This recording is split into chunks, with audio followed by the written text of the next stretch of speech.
உம்முடைய ராஜ்யத்தில் வரும் பொழுது அடியனை நினைத்தருளும் என்றான். இயேசு அவனை நோக்கி, இன்றைக்கு நீ என்னுடனே கூட பரதீசில் இருப்பாய் என்று அவர் சொன்னார்.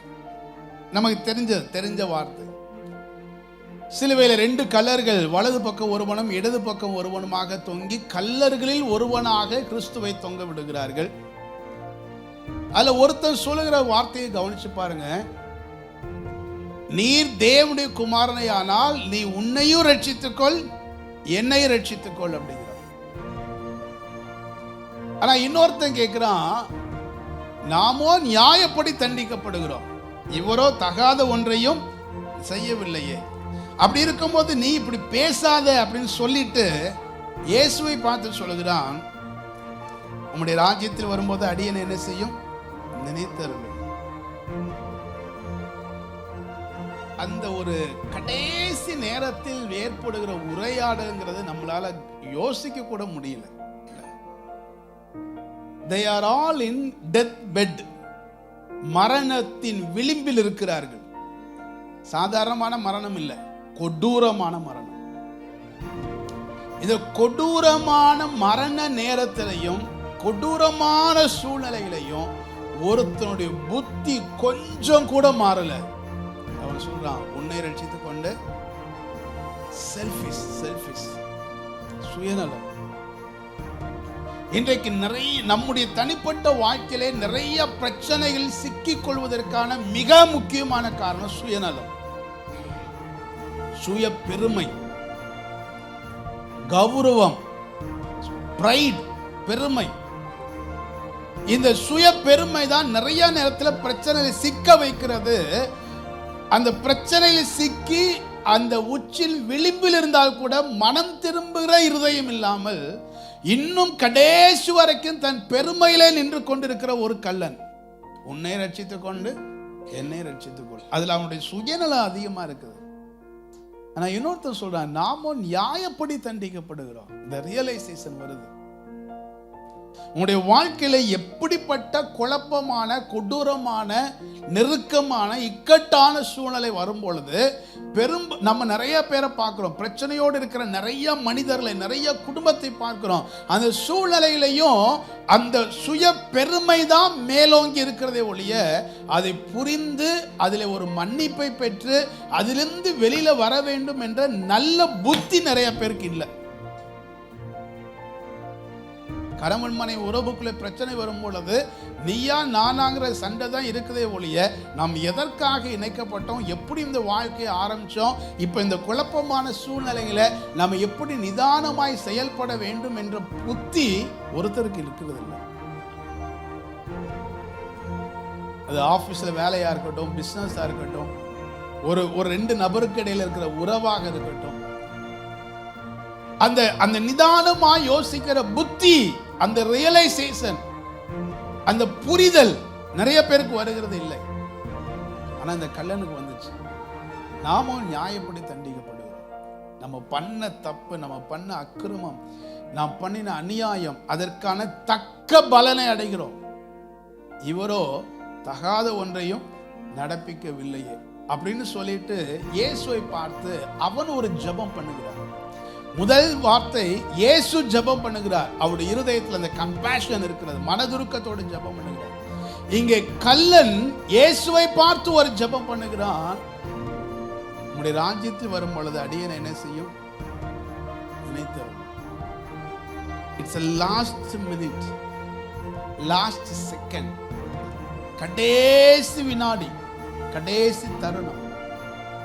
இதிலிருந்து என்னை விடுவிப்பதற்கு, எனக்கு ஒரு வாழ்க்கை கொடுப்பதற்கு, வாழ்க்கை வருவதற்கு வாய்ப்பே இல்லை. ஆனால் சாகும் போதாவது, நித்தியத்தில் வரும் பொழுதாவது நான் உம்முடைய ராஜ்யத்தில் இருப்பதற்கு என்னை நினைத்தருளும். ஆனா அதற்கான வாய்ப்பு இருக்குதானா? According to him there was no chance. அவனை பொறுத்தவரை அதுல என்ன கிடையாது, வாய்ப்பே இல்லை, வாய்ப்பே இல்லை. ஆனாலும் அவனுடைய இருதயத்தின் ஆழத்திலிருந்து ஒரு ஜெபம் பண்ணுகிறான், என்னை நினைத்தருளும். அந்த ஜெபம் பண்ணும் பொழுது இயேசு ஒரு வார்த்தையை கொடுக்கிறார், இன்றைக்கு நீ என்னுடனே கூட பரதேசில் இருப்பார். அந்த வார்த்தைக்கு பின்னாடி என்ன இருக்குதுன்னா, he gave the hope, நம்பிக்கையை கொடுக்கிறார். இந்த லாஸ்ட் செகண்ட்ல இயேசு கிறிஸ்து கொடுக்கிற நம்பிக்கை என்ன நம்பிக்கை தெரியுமா? இன்றைக்கு, ரைட் நவ், இப்போ, இந்த நிமிஷத்தில், இன்றைக்கு ஒரு நம்பிக்கை தரார். நீங்க நல்லா கவனிங்க. நீங்க எவ்வளவு நெருக்கத்தில் இருந்தாலும் நீங்க தேவனை சார்ந்து கொள்வீர்கள் என்று சொன்னால், ஆண்டவரே நினைத்தருளும் என்று உங்களுடைய ஆவி, ஆத்மா, சரீரத்தை எல்லாவற்றையும் தேவ சமூகத்தில் 100% நீங்கள் அர்ப்பணிக்க ஆயத்தப்பட்டு அவருடைய சமூகத்தில் அர்ப்பணித்து விட்டால், உடனே இயேசு இன்றைக்கு அவர் கிரியை செய்ய ஆரம்பிப்பார். இன்றைக்கு அந்த இன்றைக்குங்கிற வார்த்தை சொல்லும் பொழுதே ஒரு நம்பிக்கை உருவாகுது. அந்த நம்பிக்கை உருவாக்கி கொடுக்கிறார். அடுத்து சொல்லுகிறார், இன்றைக்கு நீ பரதேசில் இருப்பாய். அப்படி சொல்லல, இன்றைக்கு நீ என்னுடனே கூட. You are not alone. நீ தனிமையா இருக்க போறதில்லை, நான் உன் கூட இருப்பேன்.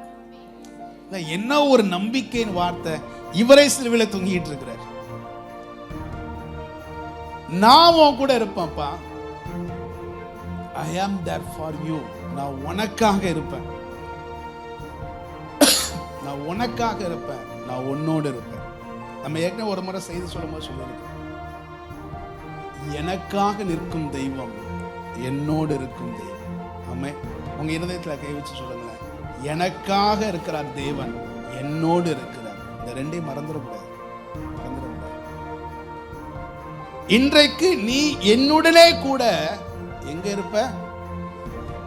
You are not in shame. நீ அவமானத்தில் அல்ல, மகிமையில் இருப்பாய். தேவன் நமக்கு ஒரு நம்பிக்கை வார்த்தையை கொடுக்கிறாருன்னா, அந்த வார்த்தையின் முடிவு நம்மை அவமானப்படுத்தாது, மாறாக மகிமையில கொண்டு போய் நிறுத்தும். ஆனா அதை நம்பணும். இந்த வார்த்தையை அவனால் நம்ப முடியும் நினைக்கிறீங்க? சாக போறோம், வாழ்நாள் எல்லாம் என்ன செஞ்சிட்டோம்? அயோக்கியத்தனம் பண்ணியிருக்கிறோம். என்னை நினைத்தருளும் ஒரு ஜெபம் பண்ணோம். ஜெபம் பண்ண உடனே அவர் ஒரு வார்த்தையை தருகிறார், நம்பிக்கையின் வார்த்தையை தருகிறார். இன்றைக்கு நீ என்னுடனே கூட பரதேசில் இருப்பாய் அப்படிங்கிற நம்பிக்கைக்குரிய வார்த்தையை கொடுக்கிறாரு. அந்த வார்த்தை இவனால நம்புவதற்கு வாய்ப்பே இல்லை. நான் நினைக்கிறேன், பக்கத்தில் இருக்கிற கல்லன் அதோட பேச்சை நிப்பாட்டியிருப்பான்னு நினைக்கிறீங்க. ஏய் லூசு, நீயே சாக போற, உன்னை நீயே என்ன செய்யல, காப்பாற்ற முடியல. அவனை பார்த்து என்ன சொல்ற? இன்றைக்கு நீ என்னுடனே கூட ஏய் இவனை நம்பாத. இவன் இந்த புத்தி இப்படித்தான் இருந்திருக்கும்.